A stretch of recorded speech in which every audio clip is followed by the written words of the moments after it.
ಎಲ್ಲರಿಗೂ ನಮಸ್ಕಾರ. ಶೋನಾ ಕನ್ನಡ ಲಾಗ್ಸ್ಗೆ ಸ್ವಾಗತ. ತುಂಬ ದಿನಗಳ ಹಿಂದೆ ವೈಟ್ ಹೇರನ್ನು ಬ್ಲ್ಯಾಕ್ ಮಾಡಲಿಕ್ಕೆ ಒಂದು ಹೇರ್ ಪ್ಯಾಕನ್ನು ಹೇಳಿದೆ. ತುಂಬ ಒಳ್ಳೆ ರಿಸಲ್ಟ್ ಕೊಟ್ಟಿತ್ತು. ತುಂಬಾ ಯೂಸ್ಫುಲ್ ಆಗಿತ್ತು ಆ ಒಂದು ಹೇರ್ ಪ್ಯಾಕು. ಅದೇ ರೀತಿ ಒಂದು ಹೇರ್ ಆಯಿಲ್ ಇದ್ದರೆ ಚೆನ್ನಾಗಿರುತ್ತೆ. ಹಾಗಾಗಿ ಇವತ್ತಿನ ವಿಡಿಯೋದಲ್ಲಿ ಒಂದು ಹೇರ್ ಆಯಿಲ್ ಮಾಡೋದನ್ನು ನಾನು ತೋರಿಸ್ತಾ ಇದ್ದೀನಿ. ಇದು ಕೂಡ ತುಂಬ ಯೂಸ್ಫುಲ್ ಆದಂಥ ಒಂದು ಮನೆಮದ್ದು ಅಂತಲೇ ಹೇಳ್ಬೋದು. ಆದರೆ ಇತ್ತೀಚೆಗೆ ಸಣ್ಣ ಸಣ್ಣ ಮಕ್ಕಳಲ್ಲಿ ಕೂಡ ವೈಟ್ ಹೇರ್ಸ್ ಆಗ್ತಾ ಇದೆ, ತುಂಬಾನೇ ಗ್ರೇ ಹೇರ್ಸ್ ಆಗ್ತಾ ಇದೆ. ಅದಕ್ಕೆಲ್ಲ ಈ ಒಂದು ಅದ್ಭುತವಾದಂಥ ಹೇರ್ ಆಯಿಲ್ ತುಂಬಾನೇ ಒಳ್ಳೆಯದು. ನೀವು ಇನ್ನು ಮುಂದೆ ಹೇರ್ ಡೈಯನ್ನು ಯೂಸ್ ಮಾಡೋದೇ ಬೇಡ. ಈಗ ಚಿಕ್ಕ ಮಕ್ಕಳು ಕೂಡ ಈ ಹೇರ್ ಡೈಯನ್ನು ಯೂಸ್ ಮಾಡ್ತಾ ಇದ್ದಾರೆ. ಇದರಿಂದ ಭಯಂಕರವಾದಂಥ ಹೇರ್ ಫಾಲ್ ಆಗ್ತಾ ಇದೆ, ಡ್ಯಾಂಡ್ರಫ್ ಆಗ್ತಾ ಇದೆ, ಅದರಿಂದ ಇಚ್ಚಿಂಗ್ ಆಗ್ತಾ ಇದೆ, ಸ್ಪ್ಲಿಟ್ ಆ್ಯಂಡ್ ಹೇರ್ ಆಗ್ತಾ ಇದೆ. ಅದರಿಂದ ಜೆಂಟ್ಸಿಗೆ ಮತ್ತು ಲೇಡೀಸ್ಗೆ ಬೇಗ ಬಕ್ಕುತಲೆ ಆಗ್ತಾ ಇದೆ. ಇದರಿಂದ ಇವತ್ತು ಈ ಒಂದು ಎಲ್ಲ ಸಮಸ್ಯೆಗೆ ಸೂಪರ್ ಆದಂಥ ಪವರ್ಫುಲ್ ಆದಂಥ ಹೇರ್ ಆಯಿಲನ್ನು ಹೇಳ್ತಾ ಇದ್ದೀನಿ. ಇದನ್ನು ನಿಮ್ಮ ಕೂದಲನ್ನು ಕಪ್ಪಾಗಿಸಲ್ದೆ ಚಿಕ್ಕ ಮಕ್ಕಳಲ್ಲಿ ಗ್ರೇ ಹೇರ್ ಆಗುತ್ತಲ್ಲ ಅದನ್ನೆಲ್ಲ ಕಡಿಮೆ ಆಗುತ್ತೆ, ಹೇರ್ ಫಾಲನ್ನು ಕಂಟ್ರೋಲ್ ಮಾಡುತ್ತೆ, ಕೂದಲು ದಟ್ಟವಾಗಿ ಉದ್ದವಾಗಿ ಬೆಳೀಲಿಕ್ಕೆ ಹೆಲ್ಪ್ ಮಾಡುತ್ತೆ, ಕೂದಲು ತುಂಬಾ ಸಾಫ್ಟ್ ಮಾಡುತ್ತೆ. ಹಾಗಾದರೆ ತಡೆ ಮಾಡೋದು ಬೇಡ, ಅದ್ಭುತವಾದಂಥ ಹೇರ್ ಆಯಿಲ್ ಮಾಡೋದು ಹೇಗಂತ ನೋಡೋಣ ಬನ್ನಿ. ಇವಾಗ ನಾವಿಲ್ಲಿ ಸಾಸಿವೆ ಎಣ್ಣೆನ ತಗೊಳ್ಳೋಣ. ತುಂಬ ಜನ ಕೇಳ್ಬೋದು ಸಾಸಿವೆ ಎಣ್ಣೆ ತಲೆಗೆ ಹಾಕೋದಂತ. ಹೌದು ಫ್ರೆಂಡ್ಸ್, ಸಾಸಿವೆ ಎಣ್ಣೆ ಈ ಮಳೆಗಾಲದಲ್ಲಿ ಒಂದು ತುಂಬ ಥಂಡಿ ಆಗ್ತಾ ಇರುತ್ತಲ್ಲ, ಆವಾಗ ಸಾಸಿವೆ ಎಣ್ಣೆ ತುಂಬಾ ಯೂಸ್ ಆಗುತ್ತೆ. ಚಿಕ್ಕ ವಯಸ್ಸಿನಲ್ಲಿ ಹೇಟರ್ಸ್ ಆಗಿರುತ್ತಲ್ಲ ಅದನ್ನೆಲ್ಲ ಕಡಿಮೆ ಮಾಡಲಿಕ್ಕೆ ಸಾಸಿವೆ ಎಣ್ಣೆ ರಾಮಬಣ್ಣವಾಗಿ ಕೆಲಸ ಮಾಡುತ್ತೆ. ಇಲ್ಲಿ ನಾನು 4-5 ಚಮಚ ಸಾಸಿವೆ ಎಣ್ಣೆಯನ್ನು ತಗೊಂಡಿದ್ದೀನಿ. ಅಟ್ಲೀಸ್ಟ್ ಒಂದು 50 ಗ್ರಾಮ್ಸ್ ಆದರೆ ಸಾಕಾಗುತ್ತೆ. ಕಡಿಮೆ ಪ್ರಮಾಣದಲ್ಲಿ ತಗೊಂಡಿದ್ದೀನಿ. ಮಾಡೋದನ್ನು ನಾನು ಇಲ್ಲಿ ನಿಮಗೆ ತೋರಿಸ್ತಾ ಇದ್ದೀನಿ. ಈ ಸಾಸಿವೆ ಎಣ್ಣೆ ಹೇರ್ ಫಾಲನ್ನು ಕೂಡ ಕಡಿಮೆ ಮಾಡುತ್ತೆ, ಡ್ಯಾಂಡ್ರಫ್ ಆಗೋದನ್ನು ತಡೆಗಟ್ಟುತ್ತೆ, ಕೂದಲಿನಲ್ಲಿ ಯಾವುದೇ ರೀತಿಯ ಸ್ಕಾಲ್ಪಲ್ಲಿ ಇಚ್ಚಿಂಗ್ ಆಗ್ತಾ ಇದ್ರೆ, ರ್ಯಾಷಸ್ ಆಗ್ತಾ ಇದ್ರೆ ಅದನ್ನೆಲ್ಲ ಕಡಿಮೆ ಮಾಡುವಂಥ ಗುಣ ಈ ಸಾಸಿವೆ ಎಣ್ಣೆಗಿದೆ. ಮತ್ತು ಔಷಧಿಯ ಗುಣ ಕೂಡ ಸಾಸಿವೆ ಎಣ್ಣೆ ಇದೆ, ನಮ್ಮ ಕೂದಲನ್ನು ರಕ್ಷಣೆ ಮಾಡುತ್ತೆ. ಇವಾಗ ನೀವು ನೋಡ್ತಾ ಇದ್ದೀರಲ್ಲ, ಈ ಸಾಸಿವೆ ಎಣ್ಣೆ ನಮ್ಮ ಕೂದಲಿನ ಸಂಪೂರ್ಣ ಆರೋಗ್ಯಕ್ಕೆ ತುಂಬಾ ಒಳ್ಳೆಯದು. ಫ್ರೆಂಡ್ಸ್, ಈಗ ನಾವು ಇದಕ್ಕೆ ಮೆಂತೆ ಕಾಳನ್ನು ತಗೊಳ್ಳೋಣ. ಈಗ 1 ಸ್ಪೂನ್ ಮೆಂತೆ ಕಾಳನ್ನು ನಾನು ಹಾಕ್ಕೊಳ್ತಾ ಇದ್ದೀನಿ. ಇದು ಡೈರೆಕ್ಟಾಗಿ ಹಾಕ್ಬೋದು, ಇದನ್ನು ಹುರಿಯೋದು ಬೇಡ, ಪೌಡ್ರ್ ಮಾಡೋದು ಬೇಡ. ಡೈರೆಕ್ಟಾಗಿ ಈ ಮೆಂತೆ ಕಾಳನ್ನು ನಾವು ಇಲ್ಲಿ ಹಾಕ್ಕೊಳ್ಳೋಣ. ಈ ಮೆಂತೆ ಕಾಳು ನಮ್ಮ ಹೇರಿಗೆ ಸಂಬಂಧಪಟ್ಟಂಥ ಯಾವುದೇ ಪ್ರಾಬ್ಲಮ್ಸ್ ಇದ್ದರೂ, ಇಶ್ಯೂಸ್ ಇದ್ದರೂ ಪ್ರಾಬ್ಲಮ್ನ ಸಾಲ್ವ್ ಮಾಡುತ್ತೆ.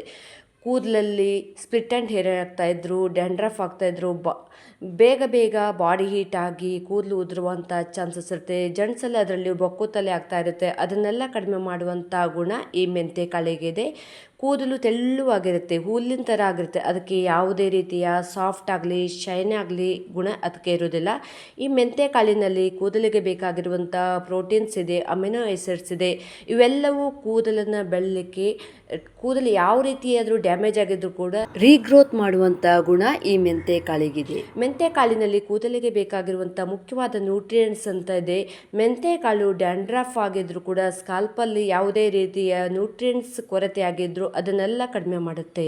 ನಾನು ನೆಕ್ಸ್ಟ್ ತಗೊಂಡಿರುವಂಥ ಇಂಗ್ರೀಡಿಯೆಂಟ್ಸ್ ಅಂದರೆ ಇಲ್ಲಿ 1 ಸ್ಪೂನ್ ಕಾಫಿ ಪೌಡ್ರನ್ನ ತಗೊಂಡಿದ್ದೀನಿ.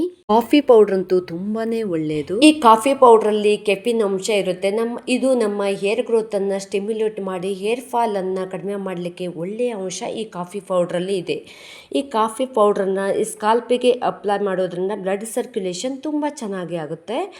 ನಾವು ಈ ಆಯಿಲಲ್ಲಿ ಉಪಯೋಗಿಸಿರುವಂಥ ನ್ಯೂಟ್ರಿಯೆಂಟ್ಸ್ಗಳನ್ನು ಹೇರ್ ರೂಟ್ಸ್ಗೆ ಈಸಿಯಾಗಿ ಸಪ್ಲೈ ಮಾಡಲಿಕ್ಕೆ ತುಂಬಾ ಹೆಲ್ಪ್ ಮಾಡುತ್ತೆ. ಹಾಗಾಗಿ ಕಾಫಿ ಪೌಡ್ರ್ ಹೇರ್ ಗ್ರೋತ್ ಆಗಲಿಕ್ಕೆ, ಹೇರ್ ಫಾಲನ್ನು ಕಂಟ್ರೋಲ್ ಮಾಡಲಿಕ್ಕೆ ಮತ್ತು ಒಂದು ಹೆಲ್ದಿ ಆದಂಥ ಹೇರನ್ನು ಪಡೀಲಿಕ್ಕೆ, ಅದಲ್ಲದೆ ಒಂದು ಹೇರಿಗೆ ಒಂದು ಕಲರ್ ಬರಲಿಕ್ಕೆ, ವೈಟ್ ಹೇರ್ ಆಗೋದನ್ನು ತಪ್ಪಿಸಲಿಕ್ಕೆ ಕೂಡ ಕಾಫಿ ಪೌಡ್ರು ತುಂಬಾ ಹೆಲ್ಪ್ ಮಾಡುತ್ತೆ. ನಮಗೆ ನೆಕ್ಸ್ಟ್ ಬೇಕಾಗಿರೋದು 1 ಸ್ಪೂನಷ್ಟು ಇಂಡಿಗೋ ಪೌಡ್ರನ್ನು ಹಾಕ್ಕೊಳ್ಳೋಣ. ಫ್ರೆಂಡ್ಸ್, ತುಂಬ ಜನಕ್ಕೆ ಇಂಡಿಗೋ ಪೌಡ್ರ್ ಅಂದರೆ ಕೆಮಿಕಲ್ ಯುಕ್ತ ಪೌಡ್ರ್ ಅಂತ ತಿಳ್ಕೊಂಡಿದ್ದಾರೆ. ಬಟ್ ಇಂಡಿಗೋ ಒಂದು ಸಸ್ಯ ಇದೆ. ಆ ಸಸ್ಯದಿಂದ ಎಲೆಯಿಂದ, ಆ ಎಲೆಯನ್ನು ತಯಾರಿಸಿದಂಥ ನ್ಯಾಚುರಲ್ ಆದಂಥ ಪ್ರಕೃತಿದತ್ತವಾಗಿ ಬಂದಿರುವಂಥ ಎಲೆಯಿಂದ ಮಾಡಿರುವಂಥ ಪುಡಿ ಇದು. ಈ ಇಂಡಿಗೋ ಎಲೆ ಅಥವಾ ನೀಲ ಎಲೆ ಅಂತ ಕರೀತಾರೆ. ಇದಕ್ಕೆ ಪುರಾತನ ಕಾಲದಿಂದಲೂ ಕೂಡ ತುಂಬ ಜನ ಉಪಯೋಗಿಸ್ತಾ ಇದ್ರು. ಬಿಳಿ ಕೂದಲನ್ನು ಕಪ್ಪು ಮಾಡಲಿಕ್ಕೆ ಮತ್ತು ಹೇರ್ ಫಾಲನ್ನು ಕಡಿಮೆ ಮಾಡಲಿಕ್ಕೆ ಇದನ್ನು ಉಪಯೋಗಿಸ್ತಿದ್ರು. ಇದರಲ್ಲಿ ಚಿತ್ರದಲ್ಲಿ ನೋಡಿದ್ರಲ್ಲ, ಆ ಎಲೆಯನ್ನು ಸ್ವಲ್ಪ ತಿಕ್ಕಿದ್ರೆ ಸಾಕು, ಬ್ಲ್ಯಾಕ್ ಕಲರ್ ಆಗುತ್ತೆ. ಈ ಇಂಡಿಗೋ ಪೌಡ್ರು ನಿಮ್ಮ ಊರಿನ ಮಾರ್ಕೆಟಲ್ಲಿ ಸಿಕ್ಕಿಲ್ಲ ಅಂದರೆ ನೀವು ಆನ್ಲೈನಲ್ಲಿ ಪರ್ಚೇಸ್ ಮಾಡ್ಕೋಬೋದು. ಸರ್ಚ್ ಮಾಡಿ ಇಂಡಿಗೋ ಪೌಡ್ರ್ ಅಂತ ಹೇಳಿ. ಅದರಲ್ಲೂ ನೀವು ಇಂಡಿಗೋ ಪೌಡ್ರ್ ನ್ಯಾಚುರಲ್ ಆದಂಥ ಇಂಡಿಗೋ ಪೌಡ್ರನ್ನ ಸೆಲೆಕ್ಷನ್ ಮಾಡಿ ತೊಗೊಳ್ಬೇಕು. ಈಗ ಇಂಡಿಗೋ ಹೇರ್ ಡೈ ಅಂತ ಬರುತ್ತೆ, ಅದು ನ್ಯಾಚುರಲ್ಲ, ಅದು ಕೆಮಿಕಲ್ ಆಗಿರುತ್ತೆ, ಅದು ಕೆಮಿಕಲ್ ಹೇರ್ ಡೈ ಆಗಿರುತ್ತೆ. ಬಟ್ ಇಂಡಿಗೋ ಪೌಡ್ರ್ ಅಂತ ನಿಮಗೆ ಸರ್ಚ್ ಮಾಡಿ ಅದು ನಿಮಗೆ ಸಿಗುತ್ತೆ. ಅಂಥ ಕಲರನ್ನು ನೀವು ಅಂಥ ಪೌಡ್ರನ್ನು ನೀವು ಸೆಲೆಕ್ಟ್ ಮಾಡಿ ತೊಗೊಳ್ಳಿ. ಈ ಇಂಡಿಗೋ ಪೌಡ್ರಲ್ಲಿ ಲಿಂಕನ್ನು ಬೇಕಾದರೆ ಡಿಸ್ಕ್ರಿಪ್ಷನ್ ಬೇಕಾದರೆ ಹಾಕ್ತೀನಿ. ಫ್ರೆಂಡ್ಸ್, ಇಲ್ಲಿ ನೋಡಿ 1 ಸ್ಪೂನಷ್ಟು ಇಂಡಿಗೋ ಪೌಡ್ರನ್ನು ಹಾಕಿ ಚೆನ್ನಾಗಿ ಮಿಕ್ಸ್ ಮಾಡಿದ್ದೀನಿ ನೋಡಿ. ಇವಾಗ ಈ ಸೂಪರ್ ಆಗಿರುವಂಥ ಪವರ್ಫುಲ್ ಆದಂಥ ಆಯಿಲು ತಯಾರಾಗಿದೆ. ಇದನ್ನು ಈಗ ನಾವು ತಕ್ಷಣ ಅಪ್ಲೈ ಮಾಡಲಿಕ್ಕೆ ಬರೋದಿಲ್ಲ.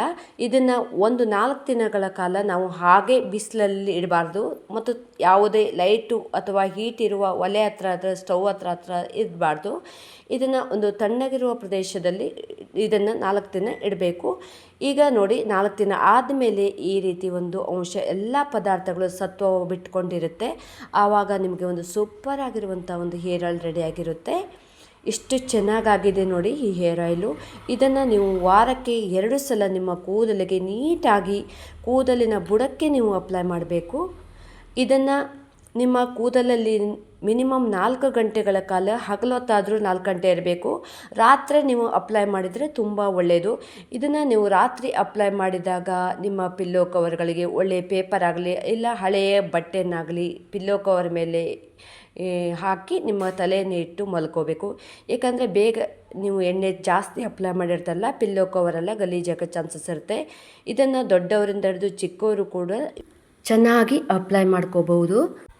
ನೆಕ್ಸ್ಟ್ ನೀವು ಇದನ್ನು ಉಗುರುಬೆಚ್ಚಗಿನ ನೀರಲ್ಲಿ ವಾಶ್ ಮಾಡಿಕೊಂಡ್ರೆ ಸಾಕಾಗುತ್ತೆ. ಯಾವುದೇ ಶಾಂಪೂವನ್ನು ಬಳಸಬಾರ್ದು.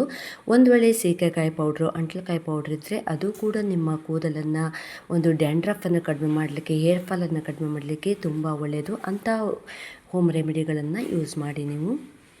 ಫ್ರೆಂಡ್ಸ್, ಇವತ್ತಿನ ಹೇರ್ ಆಯಿಲ್ ನಿಮಗೆ ತುಂಬಾ ಉಪಯುಕ್ತವಾಗಿದೆ ಅಂದ್ಕೊಂಡಿದ್ದೀನಿ. ಈ ವಿಡಿಯೋ ಯೂಸ್ಫುಲ್ ಆಗಿದ್ದರೆ ನಿಮ್ಮ ಅನಿಸಿಕೆ ಅಭಿಪ್ರಾಯವನ್ನು ಒಂದು ಕಮೆಂಟ್ ಬಾಕ್ಸಲ್ಲಿ ತಿಳಿಸಿ. ಹಾಗೆ ಒಂದು ಲೈಕ್ ಕಮೆಂಟ್ ಕೊಡೋದನ್ನು ಮರಿಬೇಡಿ. ನನ್ನ ಚಾನಲ್ ಹೊಸದಾಗಿ ನೋಡ್ತಾ ಇದ್ದರೆ ಸಬ್ಸ್ಕ್ರೈಬ್ ಮಾಡಿಕೊಂಡು ನೋಡಿ. ಹಾಗೆ ಪಕ್ಕದಲ್ಲಿರುವಂಥ ಬೆಲ್ಲೈಕನ್ನು ಪ್ರೆಸ್ ಮಾಡಿ ನಾನು ಹಾಕಿರುವಂಥ ಎಲ್ಲ ವಿಡಿಯೋಗಳ ನೋಟಿಫಿಕೇಷನ್ ನಿಮಗೆ ಬಂದು ತಲುಪುತ್ತೆ. ಇಲ್ಲಿಯವರೆಗೂ ನನ್ನ ವಿಡಿಯೋ ನೋಡೋದಕ್ಕೆ ನಿಮಗೆಲ್ಲರಿಗೂ ಧನ್ಯವಾದಗಳು. ಹಾಗೆ ಇನ್ನೊಂದು ಉತ್ತಮವಾದ ವಿಡಿಯೋದೊಂದಿಗೆ ನಾನು ನಿಮಗೆ ಸಿಗ್ತೀನಿ. ಅಲ್ಲಿವರೆಗೂ take care, bye bye, see friends, thank you.